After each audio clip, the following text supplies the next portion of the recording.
Hello Year 10. This should have been recorded and posted on Thursday, but I got sidetracked and instead, with awful hair, it's being posted on the Friday. God, it's getting worse. Ooh, you'd think I'd check these things before I start the video, but I don't. So, we have finished chapter 4. We've done life in Nazi Germany during the Second World War. We therefore come on to the final chapter, and that is, how did the Nazis treat those they considered not to be German? Now, you'll notice I've got a very convoluted title there. How did they treat those they considered not to be German? It's a very long way of putting what the exam board have kind of lumped together. And I've got to be careful how I do this for reasons that will become obvious. Now, the first bit is easy. We're talking about occupation. We've just finished the Second World War. You've now got a Third Reich that's covering most of Europe. And as a consequence, you've got a lot of peoples that the Nazis don't really care about, for want of a better phrase. And we're going to talk about them first. Now, the key thing here is that there is a particular difference between the East, wait, is that East? The East and the West of Europe. Don't worry, there's a map. And understanding that will form the basis of essays, it will form the basis of most of what you do. And having a couple of examples to throw at the page is pretty much what you need, plus the context to understand source material on that. Now, there hasn't been a source question on that yet, and of course this year didn't happen. So if it's going to happen at any point, it may as well happen when you're doing it next year. But having said that, I've now jinxed it, it's not going to turn up. So what are we going to do? And am I going to stop looking at the screen rather than the camera? No, I'm going to do both. Here we have a blank screen. Hooray! Now, you know how this works. I am going to show you some images. Here they are. And you are going to identify what those images represent. But, here's the thing, to do this properly, you're going to have to pause the video. So, what do these images represent? Can you tell me who they are? I will now behave like a frozen screen whilst you have a look.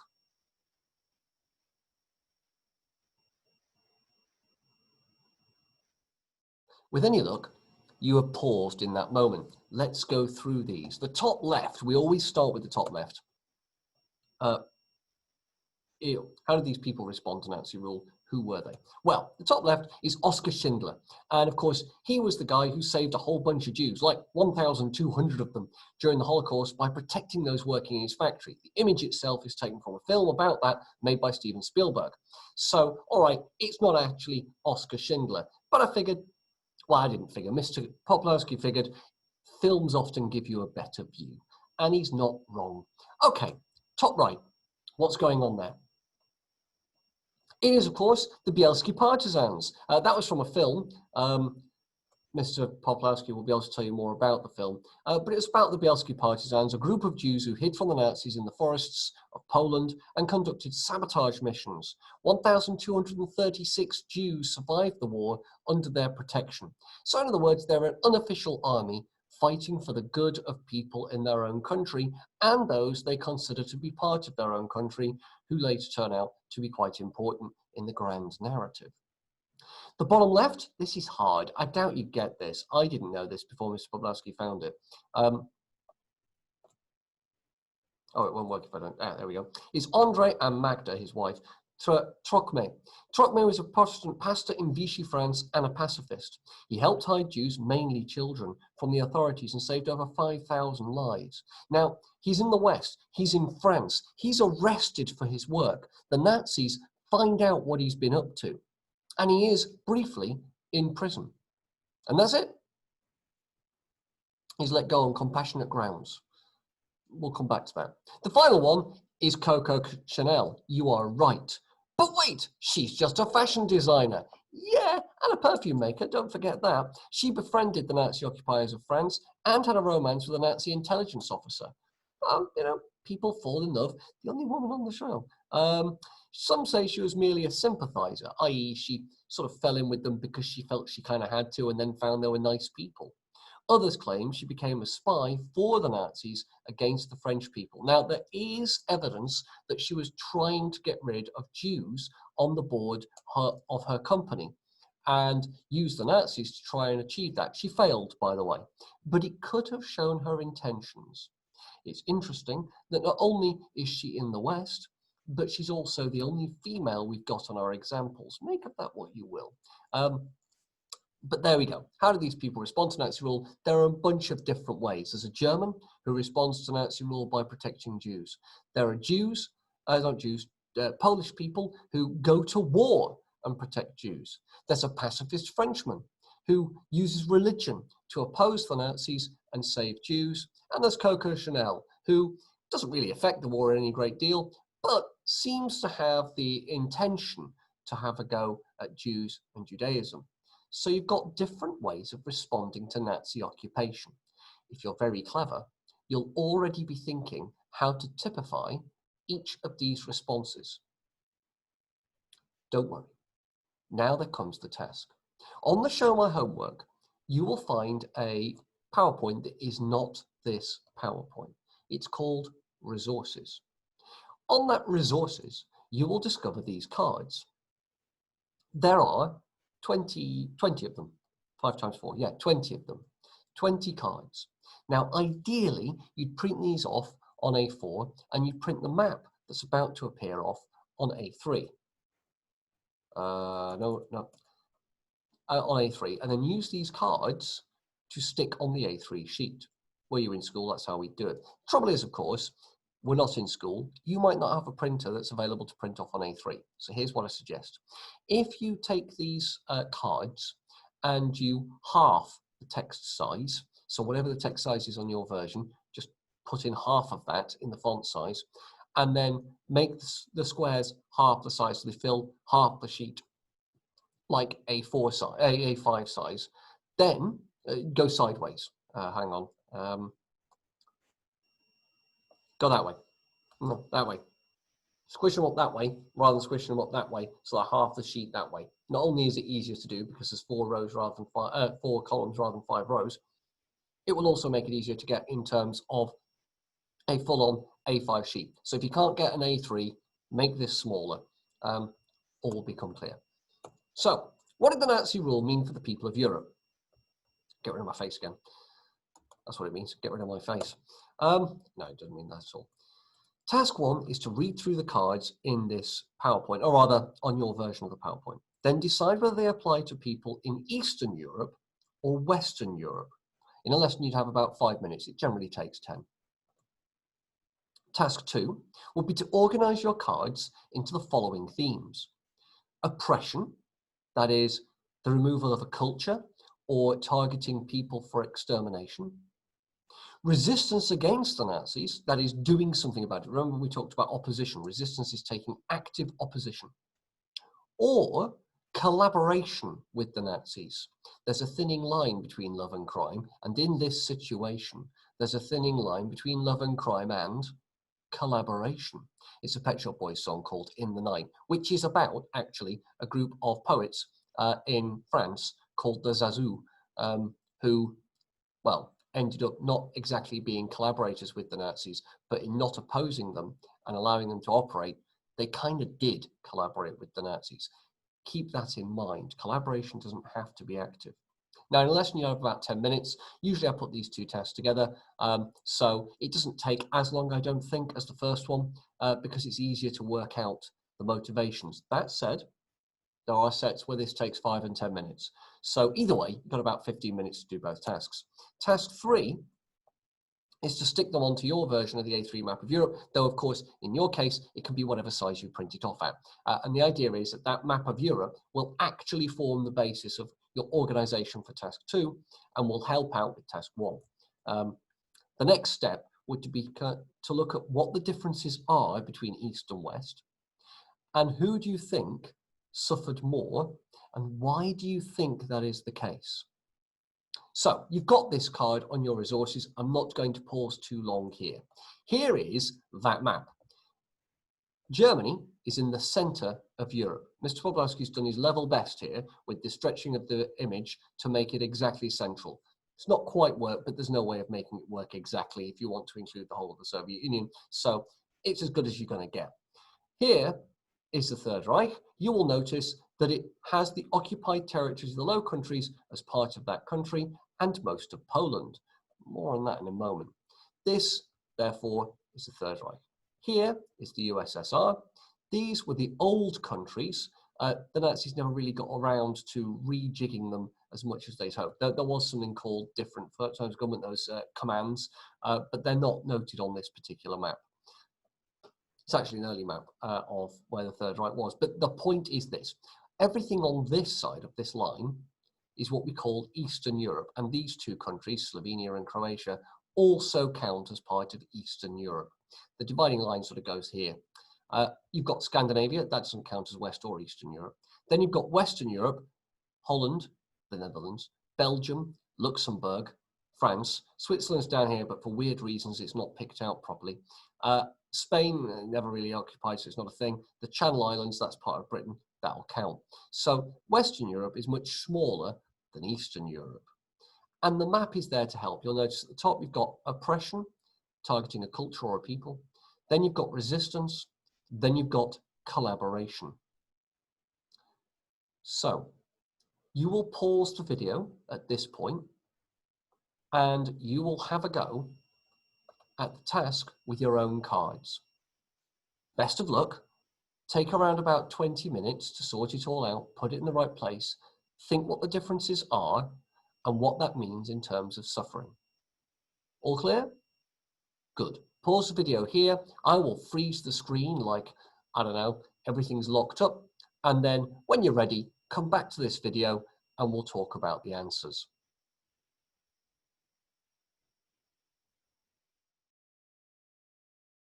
I think that's long enough. Hopefully you've paused. Welcome back if you've had a go at the task. And what we're going to do is we're going to go through the answers and see, well, how well you did. So I shall remove my face and, oh, curses. That made it obvious for you guys because that actually recorded, didn't it? Oh, well, never mind. This should be obvious. The removal of hundreds of thousands of Polish and Slavic people from their land, homes and farms to replace by 500,000 ethnic Germans. Where does that go? It's not that hard, is it? It goes here in oppression in Eastern Europe. I am sorry. The next one is Slavic Poles were seen as racially inferior. Around 1.9 million non-Jews were killed, usually by the Wehrmacht, that's the German army, or SS. Many other Poles were sent to labour camps. Where does that card go? Indeed, it's oppression again. It's targeting a people for destruction. Alrighty, next card. When the first Dutch Jews were rounded up by the Nazis in February 1941, strikes were organised by Dutch communists. Protesters were shot at, some were killed, and arrested. You are correct. This is a form of opposition, and it is active opposition. Therefore, it gets called resistance. And because it's Dutch, it's in the Netherlands and appears on the Western European side. Well done. Next one. The Araj Commando were established in Latvia, consisting of right-wing volunteers who helped the SS to persecute Jews and communists. 26,000 Jews were killed, half of the Jewish population of Latvia, by this group, the Araj Commando. Where is it? Well, clearly it's collaboration, but where? It's in Eastern Europe because Latvia is over in these three countries here. It's Lithuania, Latvia, and Estonia, as I recall. So there you go. Next one. People in Holland and France were generally treated better than their Eastern counterparts due to their similar ethnic background to the Germans. Now, this doesn't, on the face of it, belong anywhere. Surely this actions of the Nazis. But the people let it happen, and because they were comfortable, they didn't complain. As a consequence, it comes under collaboration in Western Europe. Well done, yes. Next one. By 1943, Dutch Jews were being deported to camps en masse. 107,000 were deported in total, around 76% of the Jewish population in the Netherlands. Obviously, this is a form of oppression. The Jews are Dutch. They live in the Netherlands, so it counts as an oppression. In Belgium, the De Vlaag movement was a nationalist group who wanted stronger ties with Germany. They had 50,000 members by 1943 and helped the Nazis to recruit members for the Waffen-SS. That's the SS's personal army. You'll recall that from the terror state. Obviously, it's collaboration, and because it's in Belgium, it's in Western Europe, just south of the Netherlands, just north of France. Okay, a right-wing political party, the Ustasha, controlled Croatia as a Nazi puppet state. They were installed by Nazi sympathizers. They were inspired by the Nazis to create an ethnically pure Croatia. They set up their own concentration camps and murdered around 25,000 Jews, 30,000 Roma, and between 300 and 600,000 Serbs, leading to problems in the 1990s. Obviously, it's collaboration, but on which side? Now, if you're clever, you'll remember I named Croatia on the map. It is, of course, Eastern Europe. Well done if you remembered. Next one. August 1944, the Warsaw Uprising. Polish resistance fighters, mainly Jewish, fought back against the Nazi rule in the capital. 200,000 were killed and the city was utterly destroyed. Yeah, it's resistance. Yeah, it's in Poland. It's in the east. You'll find a lot of these are in Poland. There's a reason for that. The Nazis hate Poland. There were armed resistance groups in the Netherlands. They used illegal printing presses to produce anti-Nazi leaflets. Almost 20,000 members were arrested, 2,000 of which were executed. And yeah, now you know that Netherlands is in the West, you know it's Western Europe, and that's obviously resistance. Good, well done. Next one. The Polish government existed in exile in London. They set up Delegatura, a secret state in Poland. They organized Polish resistance and helped to rescue approximately 450,000 Jews from their potential fate in death camps. That is clearly resistance. The only difficulty is, does it count as Western Europe? They were based in London. Or does it count as Eastern Europe because they were organizing Eastern Europe in Poland? Well, obviously the way I told it gives it away. It's in the East. Next one. The general government was established. Rule of terror was enforced. Polish culture was destroyed. Schools and universities were shut down. You're right. It's in Poland, so it's Eastern Europe. And I previously said, attacking culture means it's oppression. Well done. Next one. In Poland, 30,000 intellectuals and political leaders were arrested. Many were tortured and murdered. Yeah, it's in Poland, it's in the East, and it's groups of people being murdered. So it's clearly oppression, and that's where it goes. The Dutch royal family and government escaped to exile in London. The Nazis took control of the country, but there were some leniencies. The education system was left alone, and civil servants could keep their jobs. Now, this one's a toughie. On the face of it, you say, well, is that not a form of resistance? They're running away. But then you think, oh, it's not really resistance if you're running away, though, is it? So what does it count as? Well, you know it's in the West because it's the Netherlands, but because they keep their jobs, it means they're working with the Nazis. That's a form of collaboration. Next one, towards the end of the war, the Dutch government in exile called for railway strikes to cause disruption to the Nazi regime. This was effective, but coal and food supplies were short, and many Dutch people starved to death in the final years of the war. Pretty brutal, but it is a form of resistance. It does count, and because it's the Netherlands, it's in the West. Dutch men were forced to work for the Nazis due to labour shortages in Germany during the war. Many resisted, and strikes increased, but by 1944, 500,000 men ended up working in Germany. It's 500,000. Yeah, there's not a lot you can do about that. You can say they're resistance because they resist, but mainly it's oppression because they're forced. If you put it in resistance, by the way, that is perfectly fine. There's nothing wrong with that.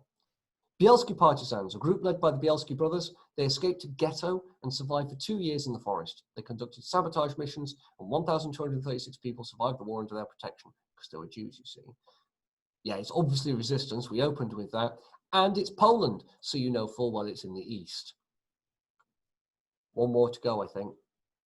That was more than one. It's two. I can't count. There was minor French resistance. A variety of groups conducted guerrilla warfare, produced anti-Nazi leaflets, gathered intelligence for the Allies, and helped with the Allied invasion in 1944. That's clearly a form of resistance, and it's in France, so it's in the West. Well done. Vichy France was the southern free state of France set up after the Nazi conquest. It was technically independent and ruled by a French nationalist. It was influenced heavily by the Nazis, however, and seen as their ally. It was a puppet state. Yeah, it's clearly collaboration, and it's France, it's clearly in the West. Well done. I think that's all the cards. Now, the question was, can you spot differences between the East and the West? Of course you can. Well done, thank you. Those are good ideas. Mainly it's because, if you notice, the East is a lot more life and death when it comes to resistance. They don't just get arrested, they are automatically shot. In the West, you can be arrested and not face death. So it's much more brutal in the East than it is in the West, much more dangerous in the East than it is in the West. The other thing, there's more oppression. You can see that with literally the number of examples. And the other thing, Yeah, there's more collaboration in the West. I hate to say this, being from the west of Europe myself, but Western Europeans tended to be more forgiving of the Nazis and tended to work with them more. Studies of the Channel Islands, the only bit of Britain held by the Nazis, show that the people of the Channel Islands were just as collaborative as people elsewhere in Western Europe. So that whole idea of British exceptionalism, yeah, it's not a thing. We did the same as everybody else. So what did it mean for the people of Europe? What conclusions can we draw here?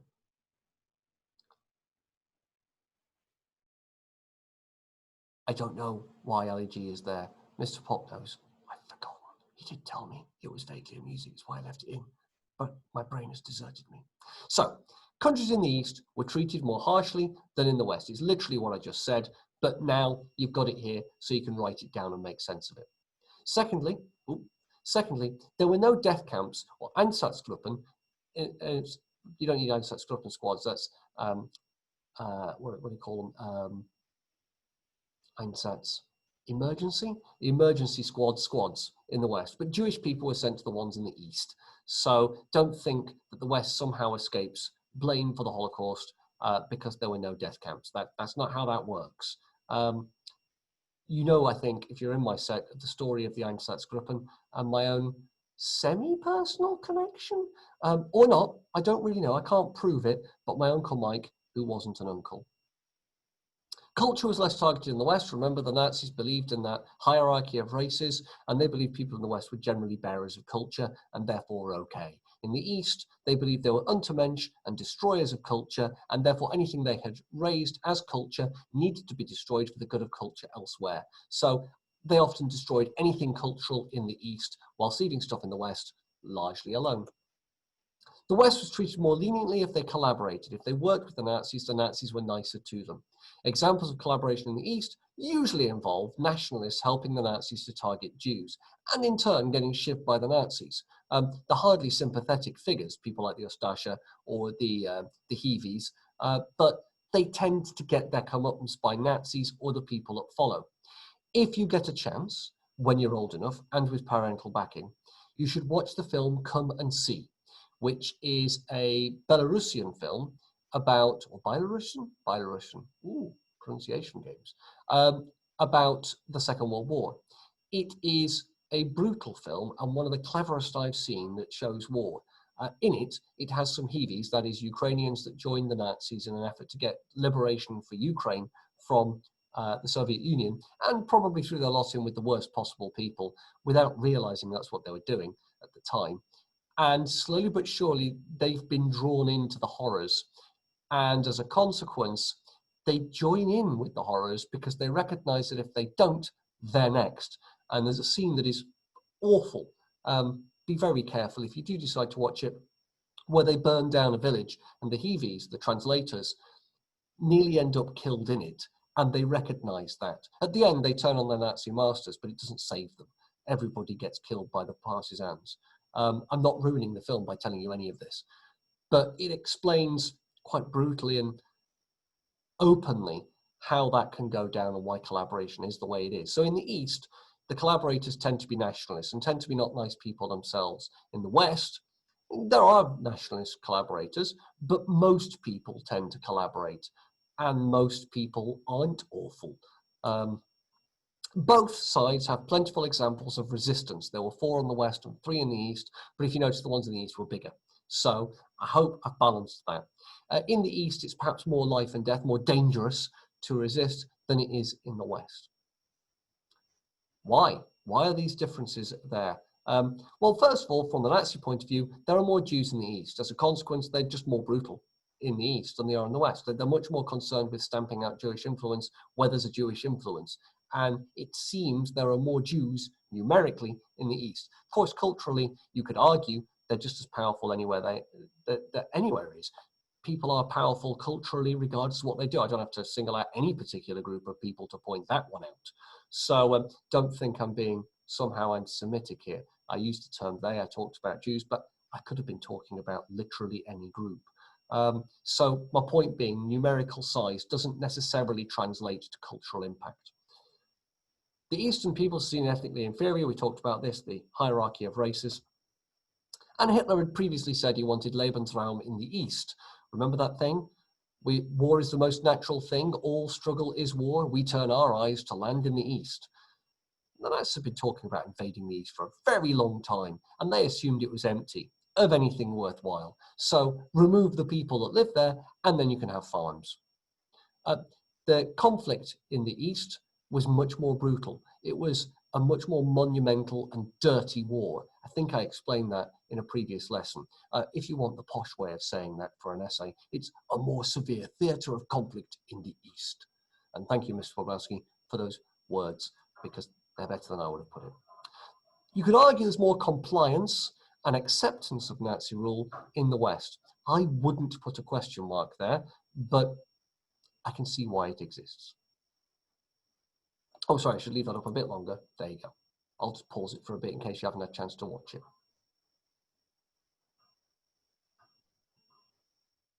Look at those clouds, eh? So, last thing. There we go. German occupation in the Second World War, in general, was far harsher in the Eastern Europe than in Western Europe. How far do you agree with this view? It's an 18-mark question. Yeah, it's an essay. It's that simple. I'll remove my face so you can see what's going on. This is on your version of the resources, and it's the last assessed work we will do. We've done loads of different source practices. I thought I'd finish with something that was a little bit easier, an essay. And to be honest, you know how to write essays. Just in case you don't, a quick reminder, you've got 4 sections. It can be 4 verses 0, 3 verses 1, or 2 verses 2. With an introduction and a conclusion. Now, given the nature of this question, and given everything we've talked about, this is one of those occasions where you can probably get away with a 4 verses 0. I'm afraid there's no easy, technical, or technique variant way of spotting when a 4 verses 0 works and when it does not. My advice is always to pursue both sides, if possible. With something like this, however, it's really hard to argue any differently. So you might not find something on the other side that says that the West was more harshly treated than the East. As a consequence, this is a 4 versus 0 essay, unless you're really clever. I mean, there are things you can do. I just said it was really hard to find, and that's all. So if you want an easy life, 4 versus 0. If you want to challenge yourself, try and get a 3 versus 1 in there. If you really want to challenge yourself, you can go for a 2 versus 2. It's possible, but I would not say it's an easy argument to have. So do that, and in each of those paragraphs, try and, if in doubt, in the words of Mr. Cuthbert, peel it out. Make a point, give your evidence a specific example, specific meaning something that is accurate, precise, and relevant to what is being discussed. And then explain by linking to the question. That's it. This meant that is the most successful explanation, something about 3-word phrases. If you prefer, thus also works. It's 4 letters. It means in this way, yet another 3-word phrase. Therefore is also a good one. Moreover is an amazing opener to another side of the argument. It's just another way of introducing another point that agrees with what's gone before. And those are the tricks. Hopefully, that is useful to you. And hopefully, all of that makes sense. It's been a longer video than I intended, and I apologize. If you have been, thank you for watching.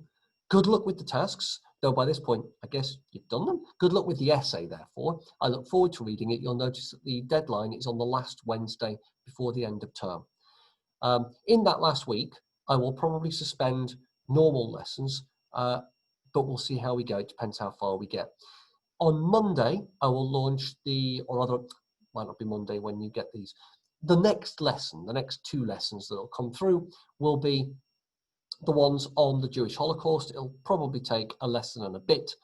And then I think we're pretty much done. We have some revision stuff, but we're near to the end of the year. So we'll see how we go. I may end up, well, we'll see what you decide. I may end up showing you more of Triumph of the Will, or I can talk through other documentaries, give them a commentary, or something else. If you have any suggestions, please, please, please, please, please, leave them in the comments, and I'll see what I can do about responding to those. If there's gaps in your knowledge or things you want me to go over again, or just areas you want to go into a bit more depth. If I'm not your main history teacher, then put them in the comments on Show My Homework. We do discuss things between ourselves. Miss Wibberley or Mr. Cuthbert or Mr. Poplowski can get in contact with me, and that would be great. I would love some input from you guys, and I'd love to be able to respond to be able to be responsive to what you want in this course. However, I've now reached the end of the video. I'm now babbling. So by now, I'm just going to